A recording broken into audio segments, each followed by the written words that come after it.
Friends, today we'll study class 6 history chapter what books and burials tells us, part 2. In part 1 we have seen which is there are various Vedas. We have 4 Vedas and the oldest one is Rig Veda, and Rig Veda is composed about 3500 years ago. Okay, and in Rig Veda includes more than 1000 hymns, means bhajans वगैरह है उसमें, and hymns are in the praise of various god and goddess. 3 gods are especially important. Agni, the god of fire, Indra, a warrior god, and Som, a plant from which a special drink was prepared. Okay, ये चीजें हमने first video में देखी थी और हमने देखा था we have seen what are there in Rig Vedas. Okay,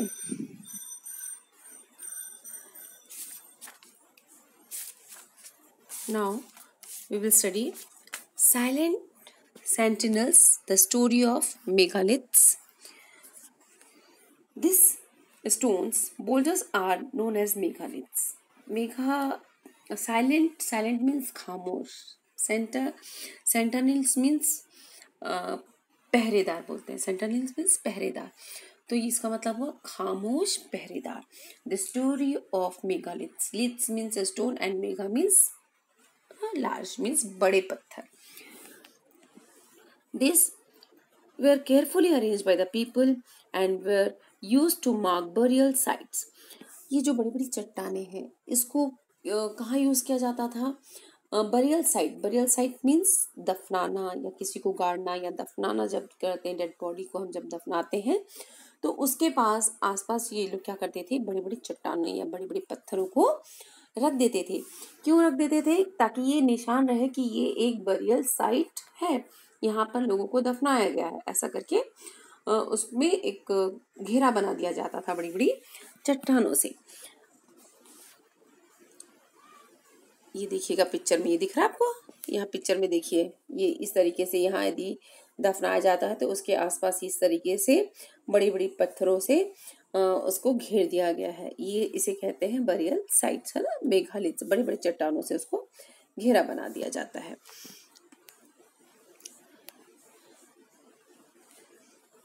The practice of erecting megaliths began about 3000 years ago and was prevalent throughout the Deccan, South India, in the northeast and Kashmir. ये कहाँ चले आ रही थी प्रथा? जैसे ये 3000 साल पहले शुरू हुआ और ये ज़्यादातर डेक्कन, साउथ इंडिया और इन नॉर्थ ईस्ट एंड कश्मीर में भी इसका चलन रहा.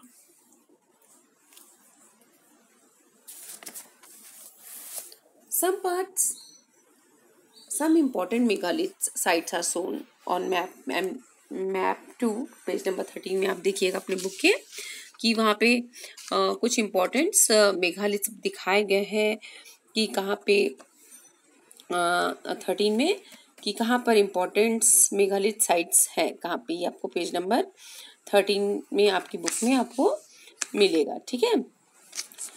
While some megaliths can be seen on the surface, other megaliths burials are often underground. अब कुछ मेगालिथ्स जो दिखे कुछ मेगालिथ ऐसे थे जो जमीन के अंदर थे और कुछ मेगालिथ्स के जो मिला इन लोगों को वो जमीन के ऊपर भी मिला. तो 2 जगह मिला मेगालिथ्स का निशान. कहाँ मिला? एक जमीन के अंदर, एक जमीन के ऊपर. Sometime archaeologists find a circle of stone boulders or a single large stone standing on the ground. कभी जो आर्कोलॉजिस्ट थे उनको दिखा कि जब वो खोज कर रहे थे तो उनको दिखा कि कुछ एक, जैसे अभी मैंने आपको पिक्चर में दिखाई, ये देखिए सर्कल जैसा बना हुआ है ना. तो एक कुछ सर्कल बना हुआ है कहीं पे, या कहीं पे एक बड़ी सी चट्टान को, बड़ी से पत्थर को रख दिया गया है. जहाँ पर लोगों को दफनाया गया वहाँ पर एक बड़ी सी पत्थर को रख दिया गया है, या फिर इस तरीके से सर्कल बनाकर रखा गया है.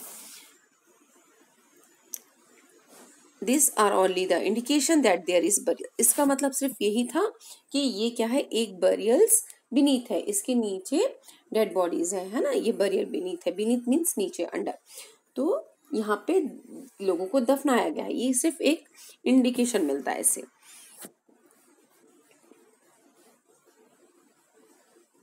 अब देखिए, there are various several things that the people did not make did to make megaliths. We have made list here. Try and arrange them in the, किस तरीके से इस बड़े बड़े मेगालिथ्स को बनाया गया, ये उसका दिखा रहा है आपको। अब नेक्स्ट हम पढ़ेंगे all these burials have some common features। ये जो burials थी इसके कुछ कॉमन फीचर्स थे, एक जैसे थे। क्या? Generally the dead we are buried with the distinctive pots. और वहाँ जो दफनाया गया था, जो बॉडी वहाँ जो बरियल्स बोल रहा है, जो दफनाया गई था बॉडी को, वहाँ पे कुछ कॉमन फीचर्स था। जैसे वहाँ पे उसके साथ वहाँ पॉट था, विचार जो पॉट थे वो काले और रेड रंग के थे। ऑल्सो फाउंड टूल्स, वहाँ पे कुछ टूल्स मिले, कुछ औजार मिले उनको, है ना, वेपन्स मिले, ऑफ आयरन से बने हुए वेपन्स मिले। और कब and sometimes skeleton of horse's equipment and ornaments of stone and would. उनको यहाँ पे क्या क्या, जो लोगों को दफनाया गया था उनके पास उनको क्या क्या मिला, कुछ औजार मिले, टूल्स मिले, वेपन्स मिले आयरन से बने हुए, घोड़ों के जो स्केलेटन्स है वो भी मिले, हॉर्स इक्विपमेंट, घोड़ों के सामान जो है वो मिले, वहाँ पे ऑर्नामेंट्स मिला, ज्वेलरी बनी हुई मिली आपको, स्टोन की, गोल्ड की, ये सब चीज़ें वहाँ पर मिली। और आप इस क्वेश्चन का आंसर बताइएगा मुझे। Was iron used in the Harappan cities? इसका आंसर आप मुझे बताइएगा।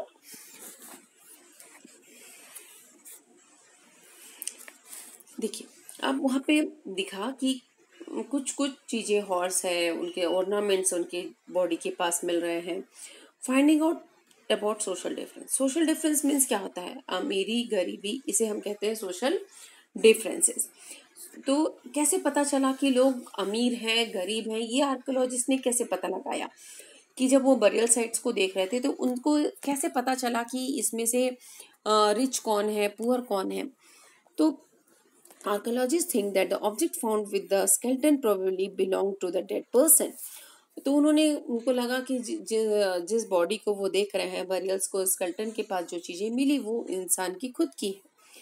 Sometimes more objects are found in one grave than in another, but the Brahmagiri on the map 2 page number 13, here one skeleton was buried with the 33। एक skeleton ऐसा मिला उनको ब्रह्मगिरी में जहाँ पे 33 गोल्ड बीड्स के साथ स्टोन बीड्स थे, वहाँ पे 4 कॉपर बैंगल्स मिले उनको, 1 कॉन्च शेल मिला। Other skeletons have only a few pots. और देखो, कुछ बॉडीज के पास क्या थे, इतने सोने की चीजें मिली, इतना कुछ मिला, और कुछ स्केलेटन के पास कुछ नहीं था, सिंपल सा स्केलेटन था वहाँ पे, और उनके पास सिर्फ पॉट्स वगैरह मिले, मटके वगैरह जो थे वो उनको मिले। This find suggest that there was some difference in the status amongst the people. तो इसको देखने से आर्कियोलॉजिस्ट ने पता लगाया कि ऑब्वियसली जिसके पास गोल्ड मिला, ऑर्नामेंट्स मिले, कॉपर के बैंगल्स, अलग अलग चीज़ें मिली, तो ऑब्वियसली वो क्या होगा, रिच होगा। और जहाँ पर सिर्फ पॉट्स वगैरह मिले तो वो क्या होगा, पुअर फैमिली से बिलोंग करता होगा। तभी इनको पता चला कि इस तरीके से सोशल डिफरेंसेस हुआ करते थे। Some were rich, other were poor, some were chiefs, other followers. तो ये उनको इस चीज को देख के उन्होंने पता लगाया। Where some burial spots meant for certain families. और ऐसा लगता था कि जो कुछ बरियल स्पॉट्स हैं उनको देख के ऐसा लगता था कि वो किसी पर्टिकुलर फैमिली के लिए ही है। जैसे किसी बरियल साइट्स में आप गए, एक जगह किसी की डेड बॉडी स्केलेटन्स दिखी, और उन लोग क्या है, उनके परिवार के सारे जो जिसका भी डेथ होता था तो वो अपने परिवार वालों को एक जगह पे ही दफनाते थे। Sometimes megaliths contain more than one skeleton. Megaliths में जो है वहाँ पर वो एक से ज़्यादा स्केल्टन मिलते थे। This indicate that the people perhaps belonging to the same family. और उसको देख के ये पता लगाया गया कि वो एक ही फैमिली को बिलोंग करते होंगे। When buried in the same place, though not at the same time, हो सकता है कि वो एक समय पे कि नहीं किया होगा, लेकिन बाद में भी एक परिवार का जब दूसरे लोग मर जाते होंगे तो दूसरे जब मरा उसी जगह पे अपने दूसरे परिवार वालों को भी वो वहीं पे दफनाते थे। The bodies of those who died later were brought into the grave through the potholes. Stones, circles, or boulders placed on the surface probably served as the signposts. ये जो पत्थर लगे हैं, चट्टाने बोल्डर्स लगे हैं, सिर्फ ये कि साइन बोर्ड की तरह है, साइन पोस्ट है to find the burial site, ताकि पता इसको देख के ही पता चल जाए कि ये बरियल साइट्स है, so that the people could return to the same place whenever they wanted to. एक चिन्ह के जैसा था वो। स्पेशल बरियल एट इनाम गांव। अब कुछ स्पेशल बरियल साइट्स भी मिली उनको। कहाँ पे? इनाम गांव में। देखो किस तरीके से स्पेशल बरियल साइट मिला उनको। It is a site on the river गोड। ये रिवर गोड के पास है, ट्रिब्यूटरी ऑफ भीमा नदी का ये ट्रिब्यूटरी है। कौन? रिवर गोड। It was occupied between 3600 and 2700 years ago. Here adults were generally buried in the ground. यहाँ जो बड़े बुजुर्ग रहते थे उनको जमीन में दफनाया जाता था और laid out straight with the, और उनको सीधा दफनाया जाता था, उनकी बॉडी को स्ट्रेट रखा जाता था with the head towards her, और उनका जो हेड रहता था ये नॉर्थ के ही साइड में रखते थे वो। Sometimes burials were within the houses. कभी कभी तो burials जो थे वो घर के अंदर भी मिले। Vessels that probably contained food and water were placed with the dead. और vessels जिसमें वो खाना ले खाते हैं, पानी पीते हैं, ऐसी चीजें भी आपको उनको डेड बॉडी के साथ मिली। One man was found buried in a large 4-legged clay jar in the courtyard of a 5-roomed house. एक उनको बरियल बॉडी मिली जहाँ पे सोचो वो कितना बड़ा था, 4-legged मतलब 4 पाँव वाला, जैसे आप बड़ा सा टेबल जैसे बोलते हैं ना, 4 पैर वाला क्ले से बना एक जार था। इन कोर्टयार्ड ऑफ द 5, एक 5 कमरे का घर, उस पे one of the largest house at the site, उस समय का ये सबसे लार्जेस्ट साइट था, वहां पे एक आदमी को दफनाया गया था। In the centre of the settlement the house also had a granary. The people was placed in A cross legged position, और वहाँ पे क्रॉस लेग पोजिशन में लोग थे। अब देखिए यहाँ पे what skeletons studies tells us. अभी स्केल्टन स्टडीज जो है, अब आर्कियोलॉजिस्ट क्या है, जमीन को खोद के स्केल्टन्स को पढ़ते हैं तो उससे क्या पता चलता है। It is easy to make out the skeleton of a child from its size. जो स्केल्टन का साइज देख के बच्चे का यदि वो स्केल्टन है तो इजिली पता चल जाता था कि वो बच्चे का स्केल्टन है।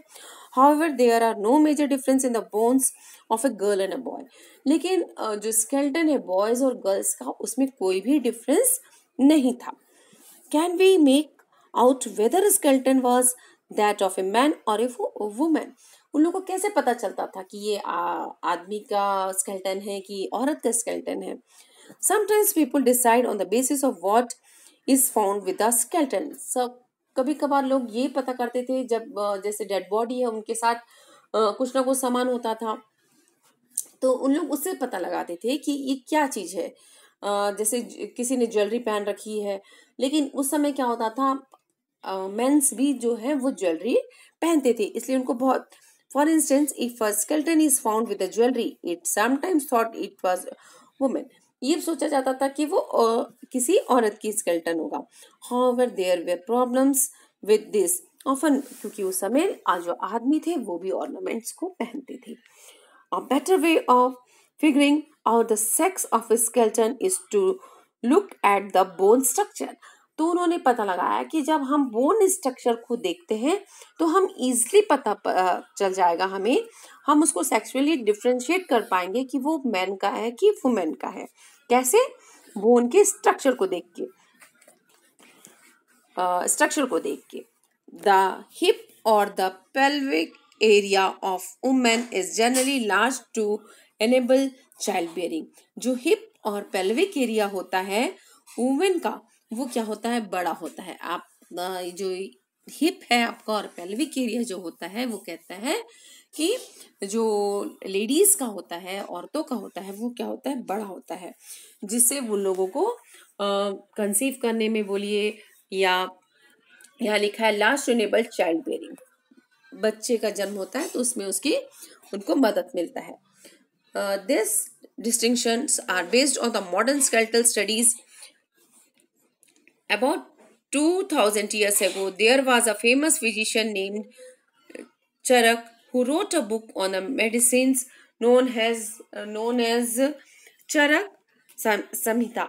एक 2000 साल पहले एक बहुत ही फेमस फिजिशियंस मीन्स इलाज करने वाले, जो फिजिशियंस मीन्स जो इलाज करते थे, चरक थे, उन्होंने एक बुक लिखी जिसका नाम था चरक संहिता। देयर ही स्टेट्स, आपको ये सब याद रखना है कि कौन से फिजिशियन थे, किस साल में थे, ये सब आपका फिल इन द ब्लैंक्स बोलिए, ऑब्जेक्टिव्स में बोलिए, ये आ सकता है। There he states that the human body has 360 bones. उन्होंने बताया कि ह्यूमन बॉडीज में 360 बोन्स हैं। This is a much larger number than the 200 bones that are recognized in the modern anatomy. अब जो मॉडर्न जमाने में जो बोला जा रहा है, तो जो नए जमाने में बोला जा रहा है, तो उसके हिसाब से यहाँ कह रहा है कि 200 बोन्स है, लेकिन उस समय क्या बोला गया उसको कि कितनी बोन्स है, उन्होंने बताया 360 बोन्स उन्होंने बताई।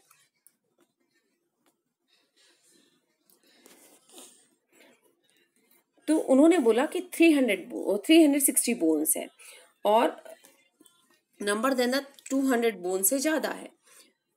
चरक arrived at the figure by counting the teeth joints and, Charak को ये 300 बोन्स कैसे मिल गए, उन्होंने टीथ को भी काउंट कर लिया, जॉइंट्स को भी काउंट कर लिया और कार्टिलेज को भी जॉइंट मतलब उसको जोड़ लिया उन्होंने, तो उस हिसाब से उनका 300 बोन्स हो गया। तो कार्टिलेज मीन्स होता है जो आपकी जो हड्डियां हैं उनसे ये सॉफ्ट होती हैं। तो एक्चुअली में अभी हमारे पास कितने बोन्स है, कोई बताएगा मुझे? आप मुझे इसका क्वेश्चन लिख के भेजिएगा, एक्चुअल में अभी हमारे बॉडी में कितने बोन्स होते हैं। ऑक्यूपेशंस एट इनाम गांव, अब वहां के लोग क्या काम करते थे। Archaeologist have found seeds of, उन्होंने आर्कोलॉजिस्ट को वहां पे इनाम गांव में क्या क्या मिला, देखिए, wheat, barley, rice, pulses, millets, peas and sesame, ये सब चीजें उनको वहां पर सीड्स मिले, इसके बीजे मिले। सीसम मतलब मैंने पहले वीडियो में भी आपको बताया था, तिल बोला जाता है। Bones of a number of animals, many bearing cut marks that shows they may have been used as food, और बहुत से बोन्स ऐसे एनिमल्स के मिले जिसमें कट मार्क्स थे, जिससे ये पता चलता था कि उनको वो फूड के तौर पे यूज करते थे। Have also been found, this includes a cattle थे, buffaloes, goat, sheep, dog, horse, ash, pig, sambar, spotted deer, black buck, antelope, hare, and mongoose, besides the birds and crocodile, turtle, crab and fish. ये सब उनको वहां दिखाई दिए। There is evidence that the fruits such as, और वहाँ कौन से, ये भी सब आपको फिल इन द ब्लैंक से ऑब्जेक्टिव में आ सकता है, आप इसको पढ़ेंगे अच्छे से। There is evidence that the fruits such as bear, amla, jamun, dates and a variety of berries were collected, वहां से उनको ये सब चीजें मिली। अब हम एल्सवेयर सेक्शन में देखेंगे, चाइनीज सिविलाइजेशन के बारे में हम देखने जा रहे हैं। Find China in your at least around 3500 years ago, आज से 3500 साल पहले, we find some of the first evidence of writing in China, हम उस सब में फर्स्ट एविडेंस मिला कुछ लिखी हुई चीजों का चाइना का। कॉल द, इसको, this writings were on the animals bone, ये चीजें कहाँ लिखी हुई थी, एनिमल्स बोन पे। जो चीजें एनिमल्स बोन पे लिखी हुई थी उसको बोला जाता है oracle bones. Okay, because they were used to predict the future. अब ये ऑरेकल्स बोन में क्या होता था, देखिए अब पहले जमाने में, मैं थोड़ा सा इसको आपको बता देती हूँ कि राजा लोग रहते थे, उन लोग अपना फ्यूचर प्रेडिक्ट करना चाहते थे. तो वो लोग क्या करते थे, जो लोग ऑरेकल्स मीन्स आप बोल सकते हो कि जो जादू टोना वगैरह करते हैं ना, तो उन लोग क्या करते थे, हड्डियों पे कुछ लिख के और उसको उन लोग जैसे हवन करते हैं ना, पूजा करते हैं, हवन में डालना, उसको आगे में जलाते थे और उससे जिस तरीके से आवाज निकलती थी, उसके जो क्रैक करता था, उसकी आवाजें जो होती थी, उसको वो लोग स्टडी करते थे और फ्यूचर प्रेडिक्ट करते थे. उससे वो बताते थे कि आपके फ्यूचर में क्या होने वाला है. देखिएगा दिस राइटिंग्स, इसको भी आप अच्छे से करिएगा क्योंकि देखिए ऑब्जेक्टिव्स में आ सकता है ये. This writings were on the animal's bones. These are called oracle bones because they were used to predict the future. Kings got uh, scribers to write questions on the bones. Would they win battles? क्या वो लोग battle को जीत पाएंगे? Would the harvest be good? इस बार जो खेती करी उन्होंने, क्या वो अच्छी होगी? Would they have sons? क्या उनको बेटा होगा? The bones were then put into the fire. फिर मैंने बताया उसमें लिखते थे और उसको आग में डालते थे. And they cracked because of the heat. और वो क्या हड्डियां क्या थी, आगी के कारण वो क्रैक होती थी. And tried to predict the future. और इससे वो उनकी आवाजों का से फ्यूचर को प्रेडिक्ट करते थे. As you may accept that sometimes made, इसमें कुछ मिस्टेक्स भी हो सकती थी, है ना. These kings lived in the palace, in the cities. They have amassed vast quantities of wealth. इनके पास जो राजा लोग थे ये पैलेस में रहते थे. Amazed means आप इकट्ठा करना, है ना. Amassed vast qualities of wealth, ये बहुत qualities of wealth इकट्ठा करते थे, including large, elaborately decorated bronze vessel को इनके पास थे. However, they did not know the use of iron. ये लोग आयरन का यूज भी नहीं जानते थे, तो भी ये इसको करते थे. ओके, तो आप इसको अपने बुक के साथ पढ़िएगा और इसके जो मेन पॉइंट्स है जो मैंने बोला कि ऑब्जेक्टिव्स में भी आ सकते हैं, तो इसको आप स्टडी कीजिएगा. ओके, आप अपनी बुक के साथ जरूर रीडिंग कीजिएगा इसको.